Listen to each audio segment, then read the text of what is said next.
bukan terkait soal donasi, malah melebar ke permasalahan hukum lainnya. Menanggapinya seperti apa, Prof?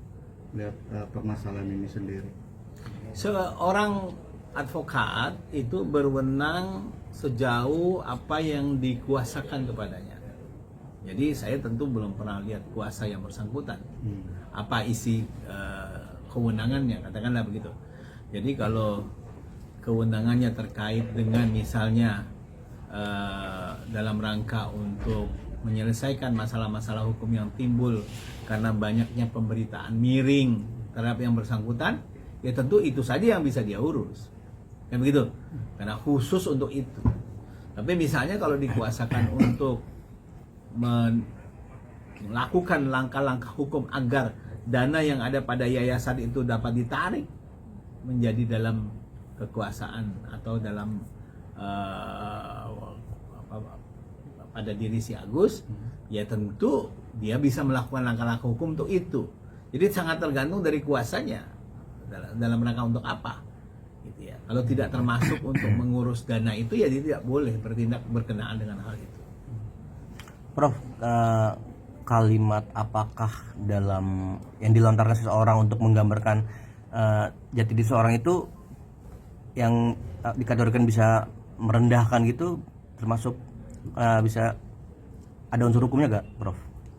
Jadi begini, kalau kita menilai sebuah statement, sebuah kalimat, sebuah pernyataan ya, yang disampaikan di muka publik, katakanlah begitu, atau disampaikan dengan cara-cara tertentu sehingga tersebar luas kepada publik, maka kita harus melihat kalimat itu atau kata itu dalam konteksnya.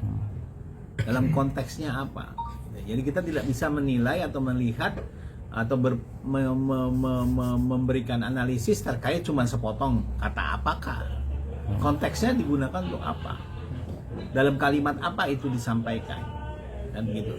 Kalau dalam kalimat misalnya mendiskreditkan seseorang, bisa jadi itu merupakan sebuah masalah hukum. Bisa jadi itu merupakan sebuah pencemaran nama baik atau penyebaran kebencian. Kan begitu. Jadi konteks apakah ini tentu harus dilihat di dalam keseluruhan teks itu atau keseluruhan pernyataan itu berkenaan dengan apa. Bisa jadi kalau itu dalam rangka untuk mencemarkan nama baik orang, jadi masalah hukum dan gitu. Tapi bisa jadi itu merupakan sebuah pertanyaan semata. Berarti Prof, bisa dibilang dengan perkataan Alvin ke Tenopi ini bisa untuk memperjerat pidana penjara nantinya, mungkin Prof sebagai ahli pidana ini. Ya tergantung konteksnya apa. Kata-katanya itu tertuju kepada yang bersangkutan dalam hubungannya dengan apa. Karena kata apakah itu kan kata tanya. Ya, itu tidak bermakna apapun kecuali diletakkan dalam sebuah kalimat lengkap. Ya mungkin bisa dikemukakan kepada saya apa kalimatnya, baru saya bisa berpendapat kan gitu. Tapi diperkuat dengan komentar-komentar Alvin di channel YouTube-nya sendiri bahwa menegaskan statement itu memang ditujukan untuk Novi, Prof. Iya, statementnya apa? Statementnya itu kalau tidak salah dia bilang apakah Tenopi ini pelacur dan narkoba, terjerat TPPO, sorry. Nah itu. Saya kira itu jelas kata-kata yang mencemarkan nama baik orang. Kan gitu. Itu bukan apakah dalam pengertian bertanya, tapi apakah dalam memberikan pernyataan yang pernyataan itu sedemikian rupa sehingga kemudian masyarakat mengasosiasikan apa yang disampaikan benar. Menggiring ya. Menggiring opini, menggiring orang untuk berpendapat seolah-olah apa yang dia tanyakan itu benar. Apakah Novi seorang pelacur? Kalau dia sampaikan itu di muka publik, maka sebenarnya dia sedang menuduh saudara Novi melakukan prostitusi. Kan begitu? Atau setidak-tidaknya dia bermaksud agar masyarakat berkesimpulan saudara Novi adalah prostitute girl. Kan gitu. Jadi konteks kalimat seperti itu tidak bisa dikatakan bahwa itu pertanyaan, tapi itu pernyataan yang menggiring. Dan gitu. Sehingga kemudian membuat orang berasosiasi tentang apa yang dinyatakan terhadap orang itu. Oke, berarti apa yang dilakukan ketika orang lain berasumsi bahwa meyakinkan pernyataan itu tidak salah, dok? Bukan, kemudian orang lain berpandangan bahwa yang bersangkutan seperti apa yang dinyatakan, itu orang lain itu tentu terbawa dari pernyataan yang bersangkutan. Pernyataan itu yang kemudian menjadi persoalan, bukan kemudian apa yang ditangkap oleh orang lain kan. Jadi pencemaran nama baik itu adalah apa yang orang nyatakan, yang dilihat secara normatif, hal itu dapat mencemarkan nama baik dan kehormatan seseorang. Gitu. Tetapi dengan kata apakah, kan dia seolah-olah mau berlindung di dalam sebuah ini sesuatu pertanyaan belaka. Kalau pertanyaan kan ditujukan kepada seseorang, ya disampaikan langsung di depan orang itu, mungkin pertanyaan itu, apakah saudara dalam keadaan sehat? Ada orangnya di situ, tentu itu pertanyaan. Tapi apakah dia seorang pengedar narkoba? Itu menyatakan seseorang sebagai pengedar narkoba, sehingga masuk dalam kualifikasi bentuk pencemaran nama baik. Berarti kemungkinan juga kalau Alvin akan dipidana. Berapa? Ya kalau dari dilaporkan ini delik aduan ya. Menurut Prof sendiri berapa persen kemungkinan Alvin akan menjerat? Tergantung akan kembali apakah lagi? ini diadukan oleh yang bersangkutan atau tidak. Karena apa yang dirasakan orang tentang hal ini itu relatif. Sudah diadukan Prof. Ya. Jadi kalau saya dinyatakan seperti itu, saya nggak akan ambil pusing. Karena bagi saya itu orang iseng, misalnya begitu.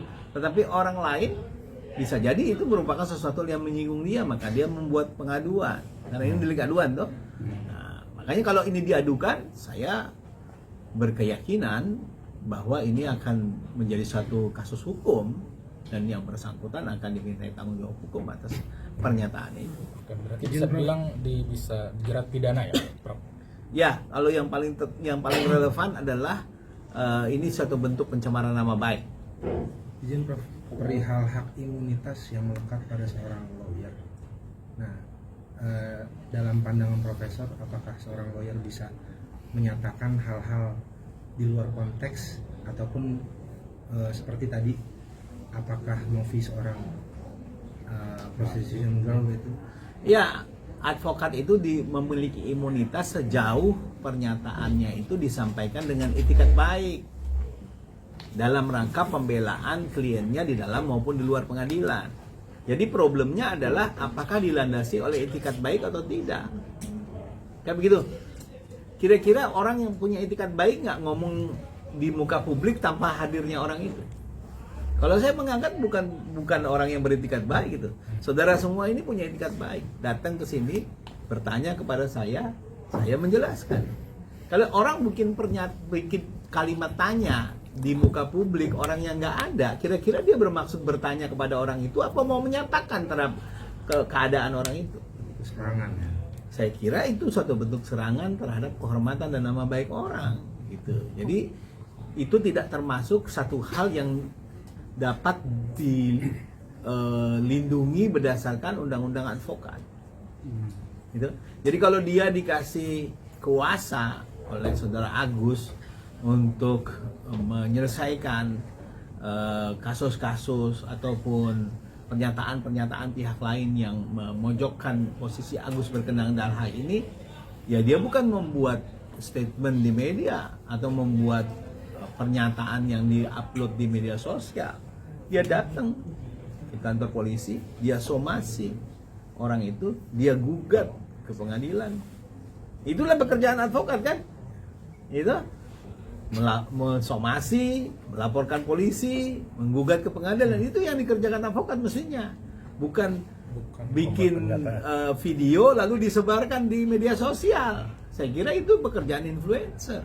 Nampaknya yang bersangkutan tidak bisa membedakan mana posisi sebagai influencer, mana sebagai advokat.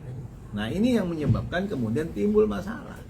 Itu bukan sebuah hal yang dapat dilindungi oleh hak imunitas seorang advokat, tindakan seperti itu. Mungkin ancaman hukumannya jika terbukti Alvin seperti dapat mempertanggungjawabkan hukumnya berapa tahun nih Prof? Undang-undang ITE yang terakhir itu Undang-Undang Nomor 1 Tahun 2024 itu sekitar 2 tahun ancaman hukumannya. Berarti Prof, izin bisa dikatakan saudara AL ini menyalahgunakan wewenang sebagai seorang advokat. Kurang lebih begitu. Wow. Ya, dia dalam bentuk melampaui wewenangnya. Tadi dijelaskan soal Hakim Agung tuh bentuk-bentuk penyalahgunaan kewenangan. Ini bentuk tindakan yang bisa dikatakan melampaui wewenang. Kalau yang menjadi wewenang dia tadi melaporkan polisi, mensomasi orang, menggugatkan ke pengadilan, kan begitu? Menggugat ke pengadilan itu yang harusnya menjadi wewenangnya sebagai advokat. Tapi kalau membuat statement di media begini begitu, saya kira itu sudah melampaui wewenang. Ini kan lawyer AL ini kan turut menyerang sebuah profesi dari pramugari. Nah, dia mengatakan katanya banyak kenalan dia pramugari itu sebagai prostitution girl itu. Nah, bagaimana pandangan profesor perihal selain sebagai profesi seorang advokat, ini kan juga mencederai anak-anak dari seorang pramugari, suami dari pramugari, keluarga dari pramugari, bahkan profesi pramugari itu terkesan sangat rendah gitu loh. Ya, Undang-Undang Nomor 1 tahun 2024 tentang perubahan Undang-Undang ITE, perubahan kedua Undang-Undang ITE, itu dengan jelas memperluas unsur SARA. Penyebaran kebencian itu bukan hanya terkait dengan kebencian terhadap suku, agama, ras tertentu, tapi juga terkait dengan profesi tertentu, terkait dengan misalnya pengelompokan orang dalam hal yang lain yang tertentu. Saya kira siapapun tidak bisa terima itu kan, kalau kemudian profesinya diasosiasikan dengan sesuatu hal yang negatif. Saya kira masih dalam ruang lingkup Undang-Undang ITE ya pernyataan itu, karena sudah diperluas apa yang dimaksud dengan pernyataan kebencian itu. Kalau dulu kan sebatas pada SARA, suku, agama, ras, antar golongan. Sekarang ya orang disabilitas, jenis kelamin, etnis. Saya kira pengelompokan orang berdasarkan profesi juga bisa dimasukkan dalam kategori sebagai sebuah ujaran kebencian atau hate speech mengenai hal ini.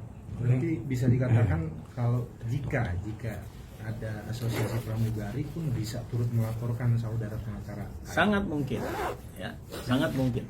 Perihal serangan kalimat juga ke pihak pemerintah, yaitu di era rezim sekarang, bahwasannya di situ terucap menteri-menteri sampah. Itu bagaimana, Pak? Saya kira hal yang sama ya, karena menteri juga menjadi sesuatu hal yang seharusnya dihormati ya. Dia jabatan yang juga harus mendapatkan penghormatan dari masyarakat. Sehingga pernyataan-pernyataan seperti itu sebenarnya tidak pada tempatnya, apalagi disampaikan oleh seorang advokat. Ya kan tidak mengedukasi masyarakat sama sekali kan begitu.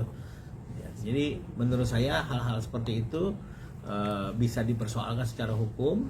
Tinggal apakah dia masuk dalam konteks ujaran kebencian terhadap kelompok orang berdasarkan profesi tertentu atau terhadap jabatan tertentu. Apalagi kalau tadi disebutkan menteri-menteri, ini adalah pejabat umum. Kalau pejabat umum tentu ada delik tersendiri juga. Di dalam KUHP saja ada pasal 207 KUHP, penghinaan terhadap pejabat umum atau badan umum. Jadi kalau misalnya dia menyebut jabatan tertentu, menteri-menteri, jenderal-jenderal misalnya seperti itu, nah itu dikonotasikan dengan suatu keadaan tertentu yang bersifat negatif, menurut saya termasuk ujaran kebencian ataupun penghinaan paling tidak terhadap pejabat umum, dan itu merupakan delik, merupakan tindak pidana. Oke, thank you. Terima kasih, Prof. Baik.